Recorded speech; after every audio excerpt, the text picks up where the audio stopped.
Puji Tuhan. Puji Tuhan. Saya kita semua diberkati oleh Tuhan. Haleluya. Bapak Ibu diberkati, amin. Selalu berkemenangan.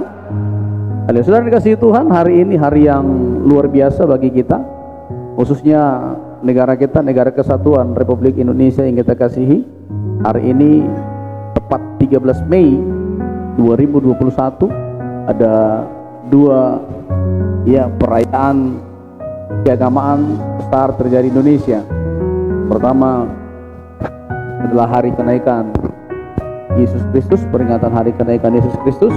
Yang kedua, kawan-kawan kita agama Muslim memperingati Hari Raya Idul Fitri, di mana mereka telah sebulan penuh menahan diri dari haus dan lapar dan sebagainya. Dan hari ini mereka merayakan kemenangan karena sudah selesai 30 hari. Saya sampaikan kepada kita, lebih daripada itu, kita juga mengalami kemenangan yang dari Tuhan. Haleluya. Haleluya. 2000 tahun yang lalu Yesus naik ke surga dan Dia berkata, aku pergi untuk menyediakan tempat bagimu. Amin. Saya sampaikan kepada kita, Bapak Ibu Tuhan, kenaikan Yesus adalah jaminan bagi kita bahwa tempatmu dan tempatku sudah tersedia di surga. Haleluya. Sehingga ketika engkau dan saya pulang, rumah kita sudah ada. Ketika engkau dan saya kembali ke Dia, maka tempat kita sudah ada. Kita enggak lagi parapar, apa sih parapar ya? Tidak, kita tidak akan lagi keliling sana sini cari tempat tinggal. Kenapa? Karena Yesus sudah menyediakannya bagi kita. Itu sebabnya Bapak Ibu dikasih Tuhan, sebelum engkau dan saya pulang, siapkan hatimu, siapkan hidupmu. Haleluya. Bapak Ibu sudah dikasih Tuhan, soal kematian ini tidak ada yang tahu, saudara. Semalam saya sangat dikejutkan sekali Bapak Ibu dengan kematian sahabat saya. Masih muda saudara, sama-sama pelayanan kami tempat ini dulu waktu SMA. Sahata Barulian Sunguncung saudara, 35 tahun meninggal. Penyakitnya, saya telepon ke sana, penyakitnya pecah pembuluh darah saudara. Kenapa? Banyak pikiran. Mau sampaikan kepada kita saudara, masih muda, sehat, energik saudara, masih di puncak karir. Beliau suami istri adalah orang-orang karir. Sahata Barulian, dia juga pernah mengecap kuliah pendidikan teologi. Ketika kami ke Batam saudara, dia bilang, bro kita jumpa dulu. Kami jumpa di Pambil, diajak kami makan di Mall Pambil saudara. Dan dia tanya saya mau masuk STT, bagaimana? Kasih dulu saya pendapat. Saya kasih pandangan saudara. Dan dia bilang oke, saya akan masuk. Beberapa waktu kemudian dia masuk mendaftar menjadi mahasiswa di Sekolah Tinggi Teologi Basong saudara di Jakarta. Dan selesai menyandang gelar sarjana teologi. Memahami, dia aktif melayani di GB Glow di Batam, saudara kasih Tuhan. Mau sampaikan kepada kita, kematian tidak ada yang tahu. Oleh sebab itu, sebelum engkau dan saya pulang, siapkan hidupmu. Haleluya. Semalam juga salah satu tokoh di Sidimpuan ini juga meninggal dunia. Ya, saya tanya semalam, Pak Sinaga, Pak Tua Sinaga, apa penyakitnya? COVID. Timbul semenung kali. Masih muda juga saudara. Mau sampaikan kepada kita, engkau dan saya menunggu giliran. Ketika Tuhan panggil, ketika Tuhan panggil kita ada, dan tempat kita sudah ada. Haleluya. Tidak hanya nama kita yang ada, tapi tempat kita, rumah kita sudah ada. Haleluya. Saudara kasih Tuhan, sebab itu kerjakan bagian kita selama waktu Tuhan beri bagi kita. Makanya pujian berkata, oh Tuhan pakailah hidupku selagi aku masih kuat. Selagi engkau dan saya masih kuat, saudara kasih Tuhan. Beberapa waktu yang lalu seorang anak Tuhan ngomong kepada saya, Abang, saya mau menghabiskan waktu untuk melayani Tuhan. Tapi Bapak Ibu dikasih Tuhan, usia tidak memungkinkan lagi. Kenapa? Karena sudah lanjut usia. Bapak Ibu sudah dikasih Tuhan, khususnya bagi kita yang masih muda-muda, yang masih punya tenaga saudara, mari sungguh-sungguh mengasihi Tuhan. Haleluya. Pelayan-pelayan sungguh-sungguh mengasihi Tuhan. Jangan pelayan tapi doa pun tak ikut saudara. Pelayan, waduh terlambat. Mana pelayan seperti itu? Kita juga semua harus mulai mempersiapkan hidup kita. Katakan amin. Kita buka kitab kita Markus pasal 16 ayat 14 sampai ayat yang ke-20 saudara. Ya, hari ini di seri pembelajaran kita tentang kenaikan Tuhan Yesus saudara, ada hal yang harus kita kerjakan saudara. Dia pergi kepada Bapa, dia punya tugas di sana. Dan ketika dia pergi, dia juga memberi tugas kepada kita. Markus pasal 16 ayat 14 sampai ayat yang ke-20. Yang sudah dapat katakan amin. Saya baca 14, Bapak Ibu ayat 15, nanti ayat 20 kita sama-sama. Akhirnya Yesus menampakkan diri kepada 11 orang itu ketika mereka sedang makan, dan ia mencela ketidakpercayaan dan kedegilan hati mereka, oleh karena mereka tidak percaya kepada orang-orang yang telah melihat dia sesudah kebangkitannya. 15.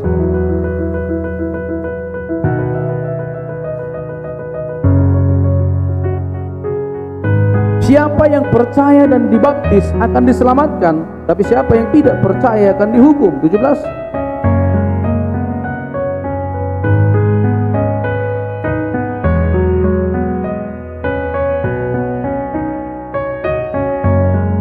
Mereka akan memegang ular, dan sekalipun mereka minum racun maut, mereka tidak akan mendapat celaka. Mereka akan meletakkan tangannya atas orang sakit dan orang itu akan sembuh. 19.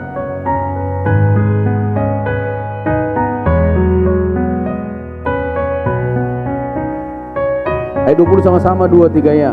Mereka pun pergilah memberitakan Injil ke segala penjuru, dan Tuhan turut bekerja dan meneguhkan firman itu dengan tanda-tanda yang menyertainya. Puji Tuhan.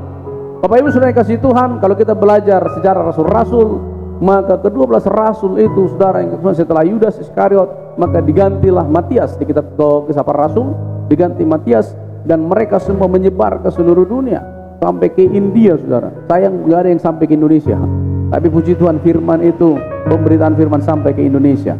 Haleluya. Thomas mati meninggal di India dan lain sebagainya. Ada Andreas, ada Petrus juga yang meninggal, Petrus yang meninggal di Yerusalem. Ya, Paulus yang meninggal juga di Roma.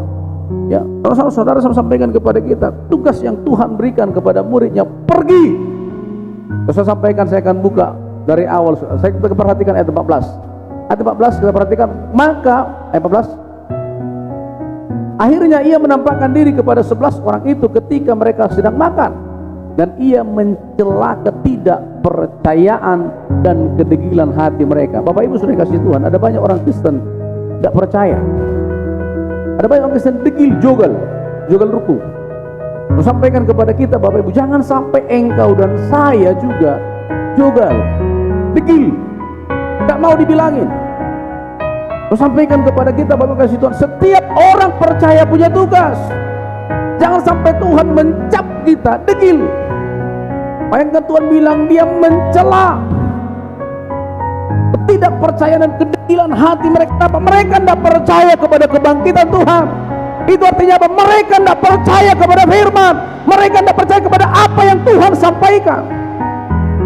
Bapak Ibu sudah dikasih Tuhan, ketika Yesus mati bangkit, murid-muridnya juga nggak percaya. Padahal 3,5 tahun mereka sama melayani, sama berjalan, sama tidur, sama makan, tapi mereka juga tidak percaya. Di kitab Lukas saudara, Lukas pasal yang ke, kita buka kitab Lukas pasal yang ke 24 ayat 45.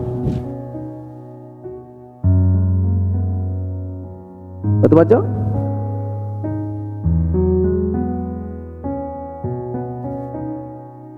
Ayat 44 mulai, ayat 44 mulai.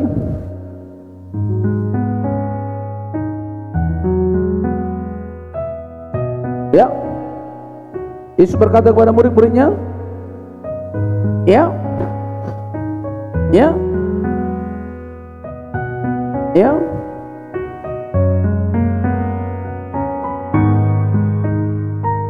Ya. Bapak Ibu Saudara, ayat ini, kata-kata ini ditujukan karena mereka tidak percaya. Bayangkan Yesus bangkit, mereka tidak percaya. Bahkan mereka berkata Yesus itu hantu. Perhatikan di ayat yang ke-37. Ayat 36. Dan sementara ayat 36. Ayat 36. Ya. Ya. Ya. Ayat 37.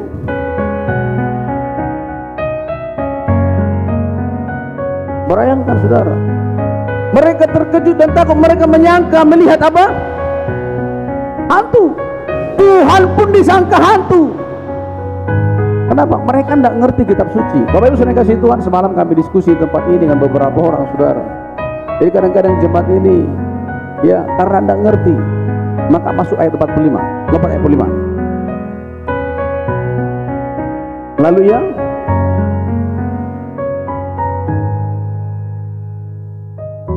jadi rupanya Bapak Ibu, tidak jaminan orang udah lama jadi Pentakosta ngerti Alkitab. Tidak jaminan, saudara. Makanya mari kita belajar. Haleluya. Tidak jaminan seorang yang sudah lama menjadi Pentakosta mengerti Alkitab. Tidak jaminan, saudara. Tidak jaminan orang yang sudah menyampaikan firman Tuhan juga nggak jaminan mengerti firman Tuhan. Ini murid-murid jelas nggak ngerti. Maka di kitab Markus tadi Tuhan mencela kedegilan mereka. Kenapa? Mereka tidak ngerti firman Tuhan. Itu sebabnya engkau dan saya harus belajar terus untuk mengerti firman Tuhan. Haleluya. Haleluya. Bapak Ibu, di kitab Yohanes pasal 21, karena mereka nggak ngerti, mereka kembali kepada kehidupan yang lama. Ada banyak orang, saudara, rajin gereja, sukacita melayani Tuhan, tiba-tiba balik lagi kepada kehidupan yang lama, malas gereja dan lain sebagainya. Kenapa, saudara?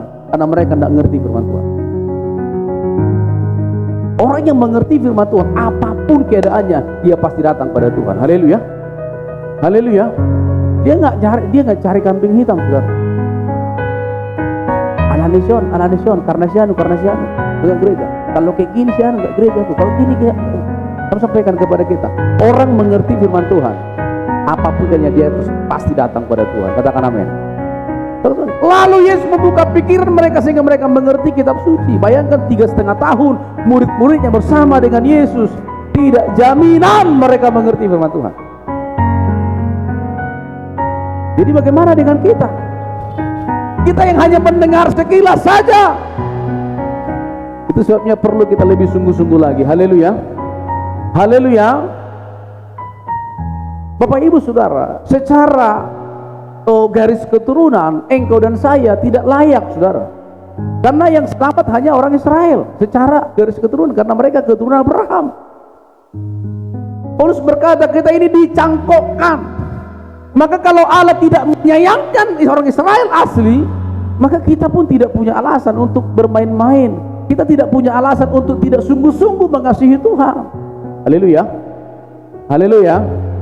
Maka engkau saya perlu semakin mengasihi Tuhan, percaya bahwa Tuhan itu ya dan amin. Maka saya bilang terlalu banyak orang Kristen udah puluhan tahun rohaninya gitu aja, dus punap.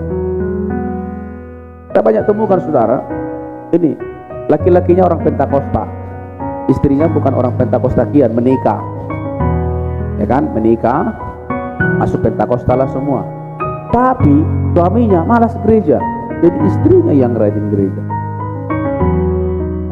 Pertanyaannya, kesalahannya di mana? Karena orang yang sekalipun Pentakosta, lalu dia tidak mengerti firman Tuhan, maka begitulah hidup. Saya sampaikan kepada kita, tidak jaminan orang rajin gereja mengerti firman Tuhan. Perlu hubungan pribadi dengan Tuhan. Haleluya. Haleluya. Ketika hubungan pribadi kita dengan Tuhan bagus, kita tidak peduli dengan orang lain, kita pasti datang.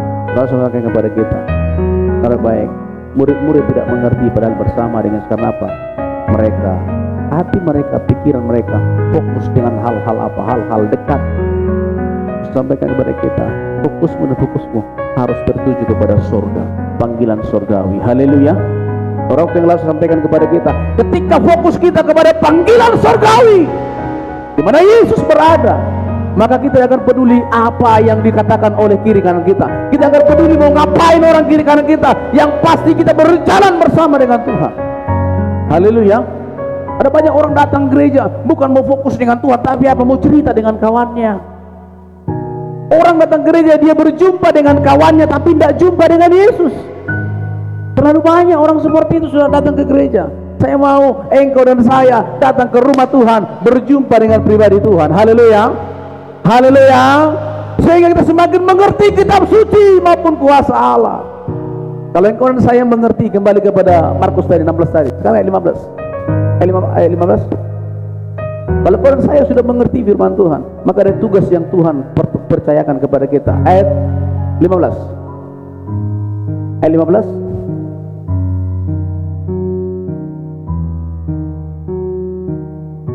ayat 15. Alkitab biasa kan ada situ. Apa katanya situ? Lalu ia berkata kepada mereka, Yesus berkata kepada murid-muridnya, pergilah ke seluruh dunia, beritakanlah Injil kepada segala makhluk. Maka Bapak Ibu dikasih Tuhan, ketika Yesus naik ke sorga, ada tugas yang Tuhan percayakan kepadamu dan kepadaku, setiap kita. Alkitab tidak bilang, pendeta-pendeta pergilah ke seluruh dunia, situa-situa pergilah ke seluruh dunia. Tidak. Tapi Yesus berkata kepada semua orang yang ada di situ, katanya pergi ke seluruh dunia. Bapak Ibu saudara kasih Tuhan, dimanapun kita berada, Injil harus diberitakan. Haleluya, haleluya. Dimanapun kita berada, Bapak Ibu dikasih Tuhan, maka kebangkitan Yesus, maka kehidupan Yesus harus dilihat orang dari hidup kita. Itu sebabnya selalu saya sampaikan kepada kita, keteladanan hidup kita itu yang akan dilihat orang lain. Betulkah Yesus ada di hidup kita? Ketika kita punya persoalan gerasa gerusukah kita?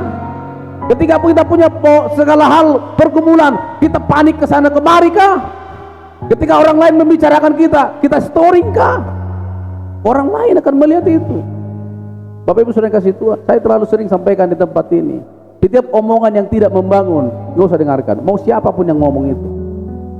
Tapi setiap omongan yang membangun hidup kita, yang memotivasi kita untuk maju bersama dengan Yesus, siapapun yang bicara harus kita dengarkan. Haleluya, haleluya. Harus jalan bersama. Haleluya. Siapapun yang bicara, kalau itu membangun kita, dengarkan. Tapi kalau itu tidak membangun, mau banyak gelarnya, nggak usah dengarkan. Namanya tidak membangun. Mau sampaikan kepada kita, Bapak Ibu kasih Tuhan, engkau dan saya punya tugas, sehingga dimanapun kita ada, orang melihat kita, oh ada Kristus dalam kita. Ketika orang melihat keluarga kita, oh ada Kristus di keluarga ini. Ketika orang melihat kita bicara, oh ada Kristus di mulutnya. Haleluya, haleluya. Ketika orang melihat hati kita, oh ada Kristus di hatinya, ada Yesus di hatinya. Itulah Injil yang harus kita sampaikan kepada orang lain. Sehingga tidak ada alasan, tidak semua punya talenta memberitakan Injil. Saudaraku, memberitakan Injil gak perlu talenta, gak perlu keahlian khusus memberitakan Injil. Cukup engkau jadi teladan. Haleluya, haleluya. Haleluya. Cukup jadi teladan untuk memberitakan Yesus. Cukup jadi pelita. Makanya ada istilah, tidak harus jadi pendeta, yang penting jadi pelita. Amin. Haleluya. Itulah yang Tuhan mau, menjadi pelita. Jadi ketika Injil disampaikan, maka ayat 16, siapa yang percaya dan dibaptis akan diselamatkan. Maka baptisan benar yang dimulai dengan percaya. Nah, saya sampaikan kepada kita, kemarin perdebatan, kebetulan ada salah satu di teman diskusi kita itu bukan orang Pentakosta. Perdebatan masalah baptisan, mana yang benar, selam atau percik, ya kan? Dua-duanya mengaku benar. Saya sampaikan kepada kita, sebagai hamba Tuhan, saya sampaikan kepada kita, baptisan yang benar, baptisan yang sesuai dengan firman Tuhan. Apa yang sesuai dengan firman Tuhan? Ditenggelamkan. Syaratnya ada, untuk dibaptis syaratnya ada, jelas. Siapa yang percaya? Kalau tidak percaya, nggak bisa dibaptis, saudara. Maka anak kecil nggak bisa dibaptis. Kenapa? Dia belum mengerti apa-apa, dia belum percaya. Perlu keputusan diri sendiri untuk menjadi orang yang dibaptis. Haleluya, haleluya. Dia bilang, aku udah dibaptis waktu kecil. Itu nggak dibaptis, saudara. Baptisan itu dimulai dari apa? Percaya. Ketika sudah percaya, baru dibaptis. Itu baptisan yang benar. Maka siapapun kita hari ini, kalau baptisan kita belum seperti itu, belum ditenggelamkan, diselamkan, belum percaya sudah dibaptis, maka baptisan kita salah. Baptisan yang benar, engkau percaya dulu, baru dibaptis. Haleluya, haleluya. Ada orang bilang, baptisan tidak menjamin keselamatan. Siapa yang bilang? Alkitab jelas berkata, yang dibaptis yang selamat. Itu kan ayatnya. Yang dibaptis yang selamat. Siapa yang percaya dan dibaptis akan di Haleluya. Maka Bapak Ibu kasih Tuhan, kalau tidak dibaptis tidak selamat. Tapi ada orang bilang, bagaimana dengan yang di kanan Yesus? Kadang-kadang kita akan cari alasan-alasan. Yang di kanan Yesus nggak dibaptis, selamat kok. Dia tidak punya kesempatan, Bapak Ibu. Kalau dia punya kesempatan turun dari salib, harus dibaptis. Tapi dia nggak punya kesempatan. Itu membuktikan Tuhan kita Tuhan yang fleksibel. Karena baru itu dia ketemu dengan Yesus. Ada orang udah mau mati ketemu Yesus, gak sempat dibaptis. Selamat, saudara, kau diterima Yesus. Tapi kalau kita sudah dengar sejak awal tentang Yesus, percaya dibaptis, kita nggak mau dibaptis, nanti tunggu mati laku baru percaya. Aku sedang mendukakan Tuhan, saudara. Selama masih ada kesempatan, beri dirimu dibaptis. Haleluya, haleluya. Orang-orang yang belum dibaptis ini, belum dibaptis selam ini, perhatikan saudara, percaya dan dibaptis baru selamat. Kalau nggak percaya, tidak bisa dibaptis dan tidak akan diselamatkan. Perhatikan ayat selanjutnya, katakan selanjutnya. Tetapi siapa yang tidak percaya akan dihukum. Itu artinya apa? Tidak boleh masuk surga. Baptisan itu bicara juga tentang keselamatan dan surga. Kita akan lompat ayat saya akan baca kembali ayat 17. Tanda-tanda ini akan menyertai orang-orang percaya. Mereka akan mengusir setan-setan demi apa? Namaku. Bapak Ibu Saudara yang kasih Tuhan, itu sebabnya orang percaya, orang Kristen itu tidak takut sama setan. Aneh sekali ada orang Kristen, bahkan orang Pentakosta lagi, takut sama begu. Di dapur karena gelap gak berani. Ada hantu. Lewat dari sana, ada kuburan, ada hantu. Seharusnya engkau dan saya ditakuti oleh setan, bukan terbalik. Ada orang Kristen, katanya Kristen, tapi takut sama hantu. Seharusnya engkau dan saya mengusir setan. Haleluya, haleluya. Jadi Bapak Ibu, kalau ada yang kesurupan, ada yang kerasukan setan, jangan takut. Tidak usah tunggu panggil pendeta, udah doakan saja, usir dalam nama Yesus. Haleluya. Itu tanda orang percaya. Jadi kalau engkau dan saya, itu tanda paling kecil. Kalau engkau dan saya belum bisa mengusir setan, berarti Yesus belum ada di sini kita. Iya saudara, belum ada di sini kita Yesus. Kalau belum bisa mengusir setan, yang parahnya kita yang mengusir setan kan. Ada orang kesurupan, siapanya kau? Opung punya aku, opung kalian aku. Oh ayo pung, morok johamu, pergi dulu kalian. Aku mau bicara dengan opung kusianu. Waduh, pergi pula kita. Jangan sampai ada yang seperti itu di sini. Haleluya, haleluya. Jangan sampai ada yang seperti itu sudah. Diusir setan, pergi. Ada lagi kita disuruh-suruh setan kan? Ada orang kesurupan, ambil minum, kita ambil pula minum. Mau makan aku, kita kasih makan. Masa anak-anak Tuhan disuruh-suruh setan? Aneh itu saudara. Jangan mau seperti itu. Haleluya. Beberapa yang lalu ada seorang anak muda kecelakaan di sana.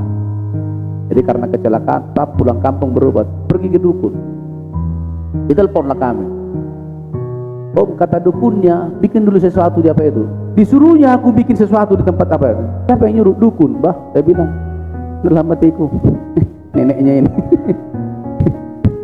Saya bilang sama dia, bilang sama dukunmu itu, gak percaya aku sama dia. Aku bilang, udah aku matikan. Disuruh dukun itu, suruh, ditelepon pula saya. Om, kata dukun ini, bikin dulu ke sana, bikin dulu apa itu. Bah, orang asam. Maka engkau dan saya jangan seperti itu. Haleluya. Disuruh-suruh dukun, mau pula kita ambil dulu napuran, ambil napuran. Apa lagi?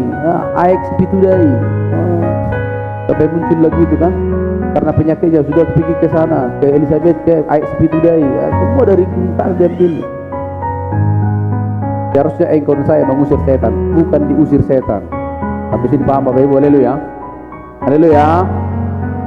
Iya, jadi kalau kerasukan setan jangan takut. Ada saya tahu anak Tuhan kerasukan setan, orang depan, dalam nama Yesus, pergi, tapi dia mundur.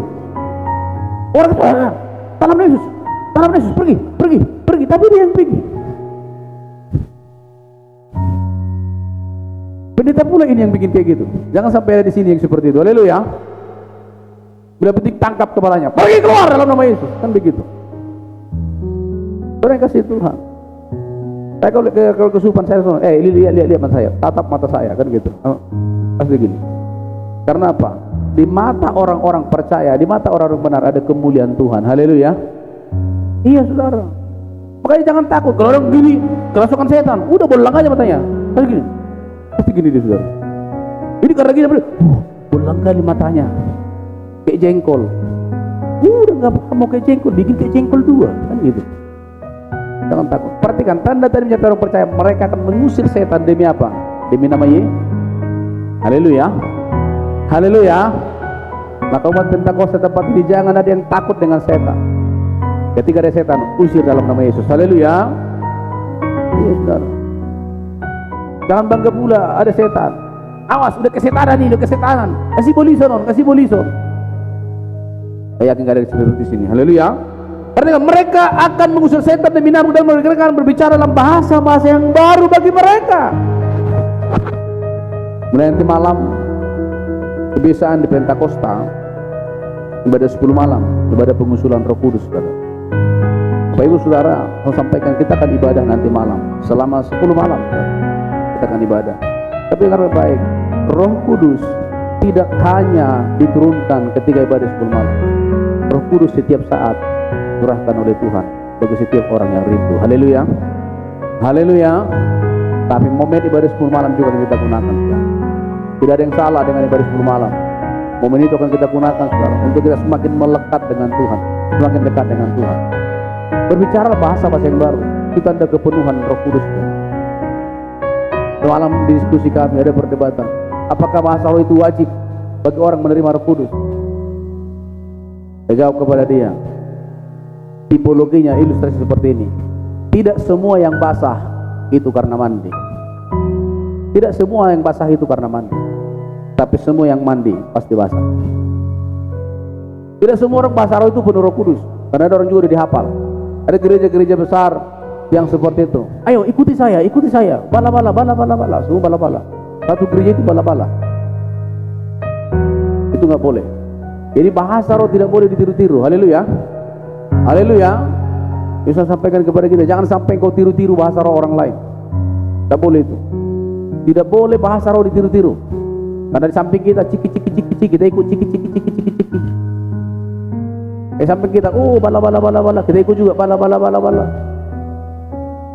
Jangan seperti itu. Bahasa roh harus sesuai dengan yang diberikan oleh roh itu. Haleluya. Kalau roh itu tidak memberikan kepada kita bahasa roh, ya jangan berbahasa roh, saudara. Tapi kalau roh itu memberikan, ya sudah, gunakan. Haleluya. Tapi ada banyak orang, saudara, oh sikit-sikit bahasa roh, sikit-sikit bahasa roh. Belum apa-apa udah bahasa roh. Belum apa-apa udah bahasa roh. Ada kawanku, wah, setiap detik bahasa roh. Oh buka botol aqua mulai minum bahasa roh. Oh rapas minum, oh rapas waduh, hanya pas makan dan pas minum dia gak bahasa roh. Bisanya bahasa roh, kurasa mimpi pun bahasa roh. Tapi kulihat hidupnya, begitu haleluya, gak sesuai. Saya sampaikan kepada kita Bapak Ibu yang kasih itu, jangan latah. Haleluya. Orang-orang anak-anak Tuhan dilarang latah berbahasa roh. Sekali kita latah karena kita lihat, oh bala-bala, ikut-ikut kita. Tidak boleh seperti itu.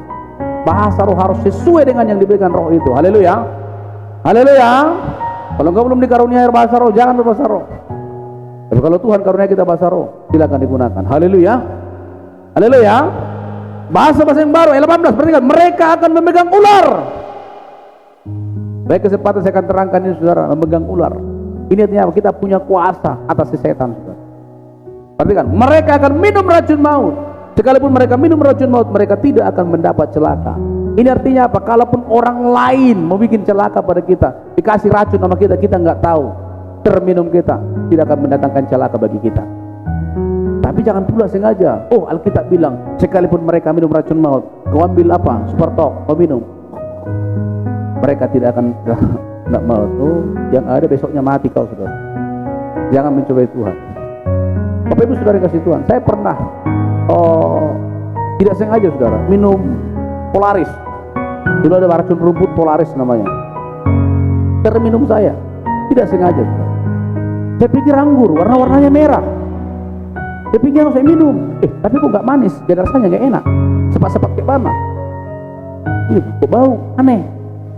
Dan itu mungkin anggurnya udah kadaluarsa. Ketika yang punya rumah datang, di mana apa ini?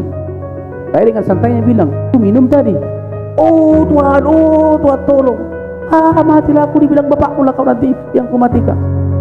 Racunnya itu, Bang, Polarisnya itu. Saya bilang, vitamin itu sekarang semua sampai hari ini menjadi vitamin. Haleluya, haleluya. Tapi jangan pula sengaja, nanti dites pula. Oh, dites dulu.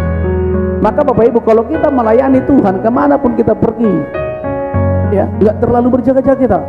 Karena ada orang, saya pernah pelayan di Bandung Mas, hati-hati di sana ya. Saya pernah ke Nias, hati-hati di sana ya, minum nggak boleh sembarangan. Kalau masuk gede, lihat dulu gedenya. Kalau begini-begini orangnya, jangan minum di situ. Itu apa? Itu tukang racun. Waduh. Kayak di mana-mana kalau pelayanan mau minum saja.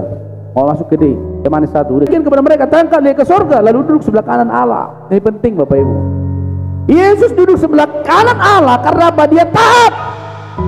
Minggu lalu kita belajar sebagai manusia dia taat. Coba Filipi 2 ayat 8. Filipi 2 ayat 8. Filipi 2 ayat 8. Ada. Perhatikan, dalam keadaan sebagai manusia telah merendahkan dan taat sampai mati. Dan sampai mati di kayu salib ayat 9. Itulah sebabnya Allah sangat meninggikan dia dan mengaruniakan kepada nama di atas segala nama. Mau sampaikan kepada kita jemaat dikasih, ketika engkau dan saya taat kepada panggilan Tuhan, mengikuti apa yang Tuhan sampaikan dengan baik, engkau pun akan diangkat Tuhan. Haleluya, haleluya. Yesus naik ke surga, duduk di sebelah kanan Allah Bapa. Kenapa? Dia taat, taat sampai mati. Makanya ada pujian kita berkata, setialah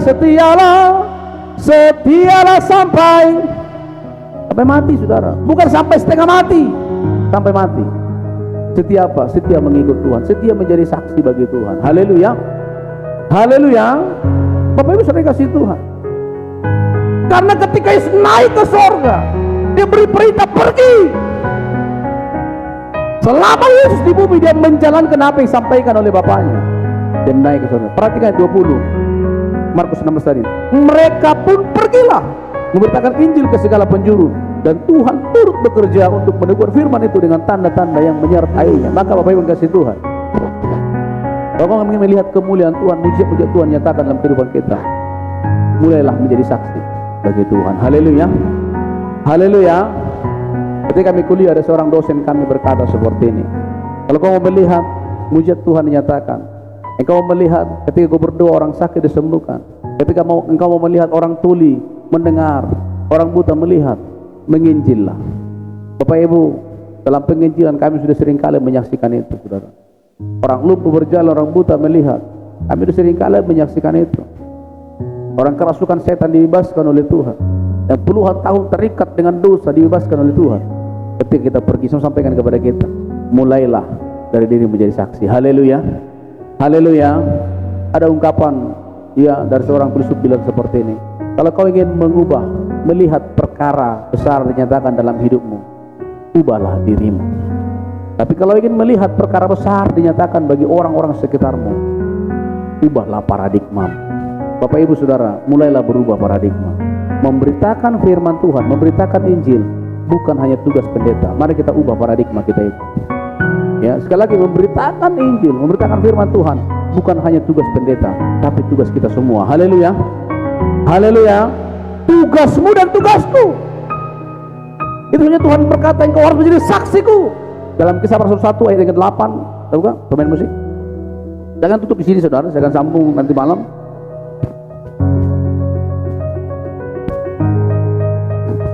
Ayat 6 mulai, Kisah Rasul 1 ayat 6 mulai, Yesus terangkat ke surga.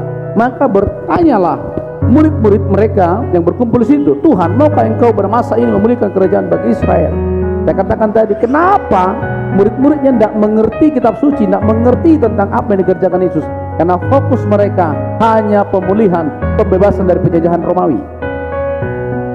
Karena murid-murid hanya melihat secara politik pembebasan pada penjajahan Romawi. Saya sampaikan kepada kita, Bapak Ibu kasih Tuhan, ya, kita bersama dengan Yesus bukan hanya untuk hari ini, tapi untuk selama-lamanya. Haleluya, haleluya. Maka mereka ulangi lagi, maukah engkau pada hari ini memulihkan keadaan kerajaan bagi Israel? Jawabnya, engkau tidak perlu mengetahui masa dan waktu yang ditetapkan oleh Bapa sendiri menguasanya. Ayat 8, tetapi kamu akan menerima kuasa kalau Roh Kudus turun ke atas kamu, dan kamu akan menjadi apa? Saksiku. Menjadi saksi ini penting, saudara. Makanya ada pujian, bersaksi terus sampai Tuhan datang. bersaksi terus sampai Tuhan datang. Bersaksi, bersaksi, bersaksi, haleluya. Bersaksi terus sampai Tuhan datang. Bukan menyaksikan persoalan pergumulan. Terus seringkali sampaikan kepada kita Bapak Ibu, kalau bersaksi, saksikanlah kemenangan yang dari Tuhan. Haleluya. Haleluya. Saksikan kemenangan. Ini kita bersaksi kekalahan terus. Di mana kadang nggak tenang, jangan dengar di dalam una. Nah itu pariamat saja nami doa. Itu nggak kesaksian itu. Kesaksian harus kemenangan. Jadi seringkali sampaikan, bersaksilah untuk menguatkan orang lain, karena pertolongan Tuhan yang besar bagi kita. Haleluya. Haleluya. Jadi bersaksi, kesaksiannya nggak kemenangan. Perhatikan, kau jadi saksiku. Di mana? Di Yerusalem. Di Yerusalem dan di seluruh Judea dan Samaria sampai ke ujung bumi. Sudah mengatakan demikian, terangkatlah ia, disaksikan oleh mereka, dan awan menutupnya dari pandangan mereka. Kalau baik sudah kasih Tuhan, orang yang meyakini kenaikan Kristus, maka poin penting dalam hidupnya, yang pertama yang kau harus menjadi saksi, memberitakan Injil Tuhan dimanapun engkau ada. Dimanapun kita ada, Kristus harus diberitakan. Haleluya. Tuhan berkati kita untuk Alkitab kita.